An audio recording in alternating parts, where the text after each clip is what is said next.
Olá a todos e a todas, estamos mais uma vez nessa série de videoaulas para dar prosseguimento à nossa proposta de ensino de filosofia, né? A disciplina História do Pensamento Filosófico. Hoje, pessoal, a gente vai trazer para vocês um pouco sobre a filosofia na Idade Média. A aula de hoje é uma aula introdutória, né? A gente vai explanar um pouco do contexto geral dos aspectos que constituíram a filosofia na Idade Média. Para as próximas aulas a gente trabalhar de maneira específica alguns autores, dentre eles Santo Agostinho, né, na aula seguinte, e São Tomás de Aquino. Mas para a aula de hoje, essa aula é um pouco mais introdutória, né? A gente vai fazer um panorama geral, explicar para vocês o que de fato é essa filosofia na Idade Média, o que ela se propôs, qual o contexto em que ela surgiu, para a gente então entender o pensamento específico desses dois autores que a gente se referenciou nas próximas aulas. Então a gente não vai ter um texto exato não para trabalhar ela, né? Não vou passar para vocês um texto exato, mas a gente vai fazer mais hoje um diálogo, uma introdução, para a gente então começar a perceber esses aspectos na filosofia na Idade Média, né? As últimas aulas a gente trabalhou a filosofia clássica, né, dentro do período antigo, na Antiguidade Clássica, referenciando principalmente os três principais filósofos da filosofia ocidental antiga, que foram Sócrates, Platão e Aristóteles, né? Dando prosseguimento, então, a esses nossos estudos, a gente vai entrar nessa de estudar a filosofia na Idade Média. Pessoal, a filosofia na Idade Média, ela é uma continuidade da filosofia que foi feita, construída e desenvolvida no período clássico grego, né? Ela é uma continuidade e ela vai se dar especialmente, né, e se desenvolver especialmente tendo em vista aspectos do cristianismo, do pensamento cristão, né? A filosofia ela vai estar lá inscrita dentro da Idade Média, né? A Idade Média ela vai do século V depois de Cristo ao século XV, né? E ela vai aí se desenvolver dentro desse período quando o Império Romano cai e surge o Renascimento. A Idade Média, pessoal, ela é conhecida como uma Idade das Trevas, né? A Idade Escura, uma Idade Escura, um pensamento escuro, dando a ideia de que nesse período não se houve o desenvolvimento da ciência de modo geral, aonde a humanidade ela estava em uma escuridão. Todavia, como a gente vai perceber nessas nossas próximas aulas, a Idade Média sim teve um desenvolvimento científico, sim teve um desenvolvimento filosófico e sim teve uma certa luz, né? Uma luz de pensamento desenvolvido principalmente por Santo Agostinho e São Tomás de Aquino, dentre outros, né? Mas a gente vai trabalhar nas nossas aulas principalmente esses dois filósofos. E aí, para a gente entender o porquê da filosofia medieval, a filosofia da Idade Média, se amparar prioritariamente no pensamento cristão, né, a gente tem que entender esse contexto em que se constituiu ou que se construiu a Idade Média, né, pessoal? A Idade Média ela é bem representada em certos filmes, né, naqueles filmes onde se mostra um castelo, né, aqueles reis, né, com castelos, onde a população trabalhava para os reis, chamados servos, né, e havia grande domínio da igreja. E aí a Idade Média era desenvolvida dentro desse período feudal e dentro desse sistema político, social e econômico chamado feudalismo, né? O que era esse feudalismo, pessoal? O feudalismo era essa organização, como eu havia mencionado, política, econômica e social, onde a gente se tinha o quê? Uma porção de terra dominada, né, por uma pessoa, por um rei, aonde todas as pessoas, outras pessoas que viviam nessa porção de terra eram servos desse rei, trabalhavam para esse rei, né? justamente porque esse rei possibilitava o usufruto dessa terra, né? Eles possibilitavam, o rei possibilitava o usufruto dessa terra, a utilização dessa terra, o plantio dessa terra, em troca de quê, pessoal? Em troca de segurança. E aí eles viviam nesse cenário onde haviam castelos, havia uma população em torno desses castelos, vivendo. Muitos filmes retratam em pequenas regiões ou pequenos espaços com muros, porque as pessoas viviam ali, naquela terra de um determinado monarca, um determinado rei, em troca de proteção. Essa sociedade, pessoal, ela era organizada em uma pirâmide social, que vocês vão ver aí ilustrado no slide de vocês, no segundo slide de vocês, onde a gente tinha o quê, né, nessa sociedade? Como é que era constituída essa sociedade? Prioritariamente, lá no primeiro escalão, a gente tinha a igreja, o clero, como a camada social detentora do poder, né? Os padres, bispo, a igreja de modo geral, a época aqui da Idade Média, entre o século V ao século XV, era uma classe social, né, de maior poder, detentora de maior poder. Era a igreja que concentrava riquezas, era a igreja que concentrava terras. Consequentemente, por ter o maior poder, era a igreja também que concentrava o maior, digamos, pensamento, domínio do pensamento social.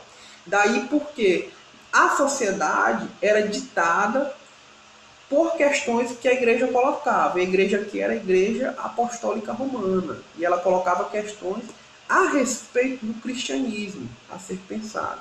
Daí porque a gente começa a pensar porque a filosofia medieval ela vai se embasar prioritariamente, exclusivamente dentro de um pensamento cristão, né? Aonde vai se começar a questionar a partir de questões bíblicas, né? Já que a igreja ela estava dentro desse domínio de poder, tanto poder econômico como poder social e também poder sobre, digamos, a cultura e o pensamento, né? Em seguida, dentro dessa pirâmide social, a gente tinha a nobreza, né? Os reis, os nobres e, por fim, os servos. E aí eu chamo mais uma vez a atenção para vocês, pessoal. Se a gente tem um clero, que é a igreja, no domínio social, obviamente é que esse clero é que vai ditar as questões culturais, sociais e econômicas a serem pensadas.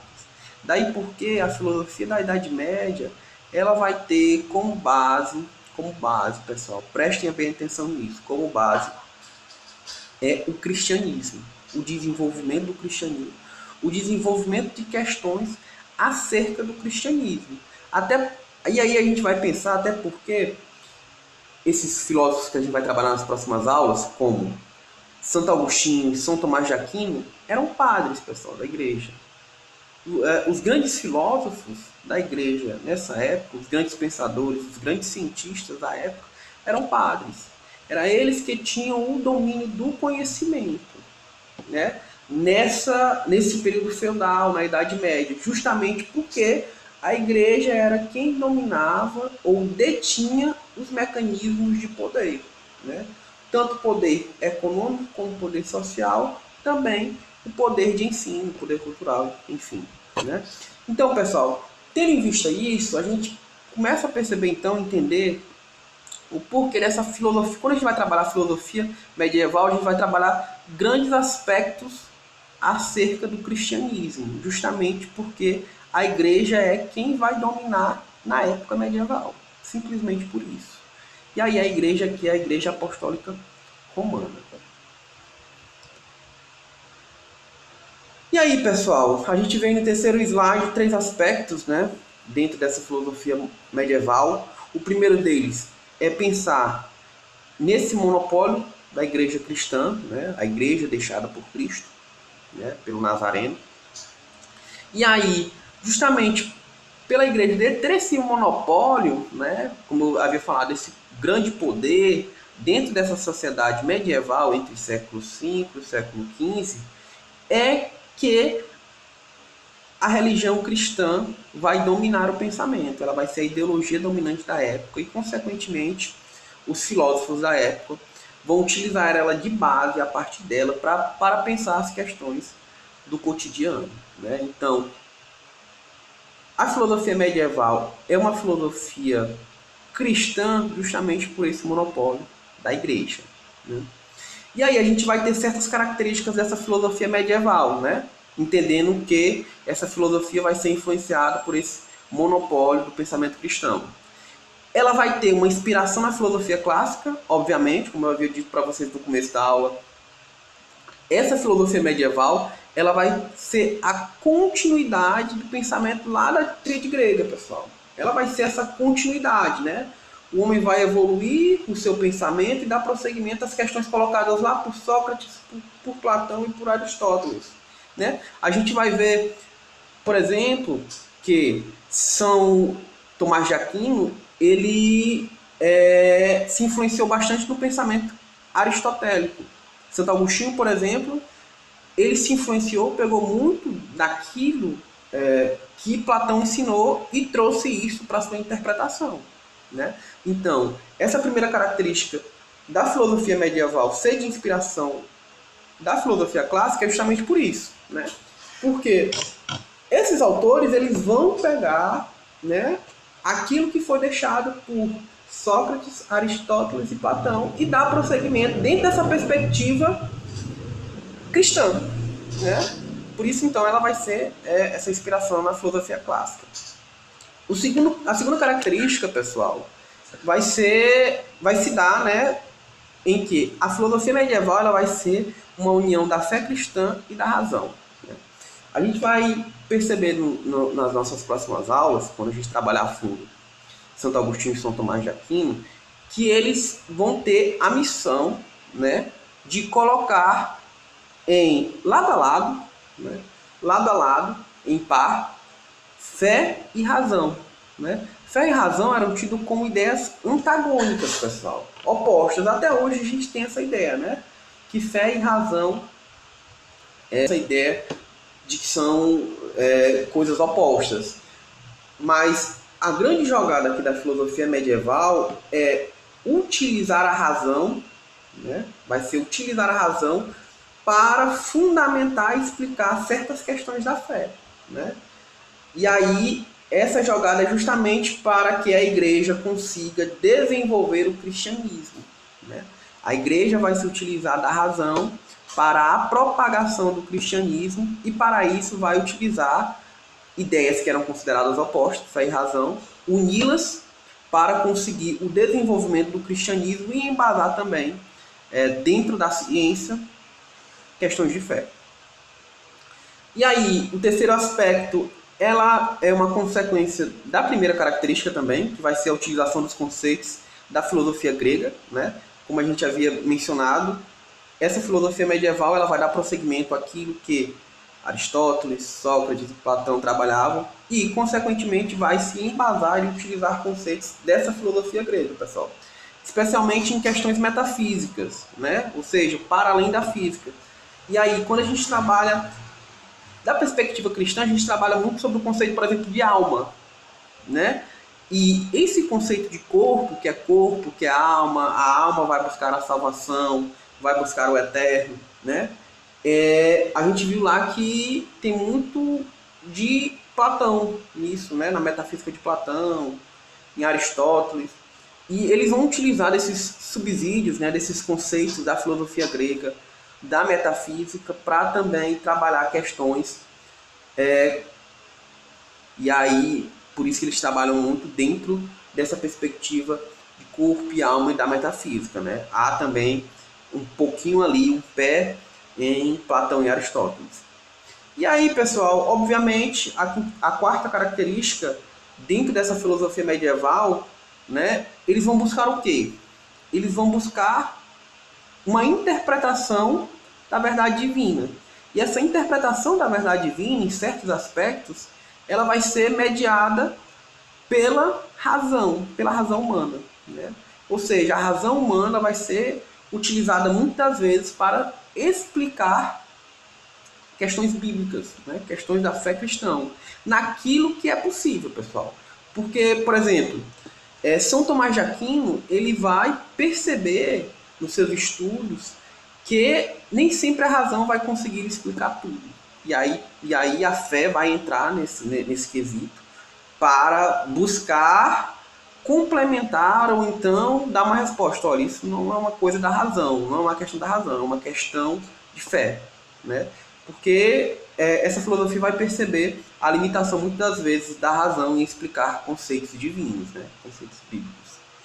E aí, pessoal, em razão dessas características, desse contexto, a gente vai ter como principais questões filosóficas desse pensamento filosófico medieval, alguns como a existência de Deus, né?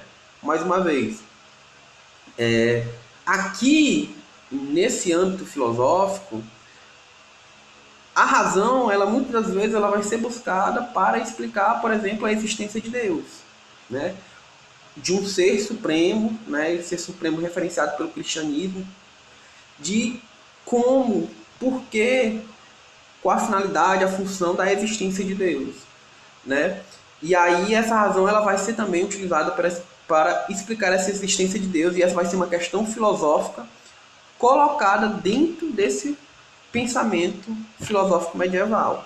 E aí, questões de fé e razão também vão ser bastante discutidas, né?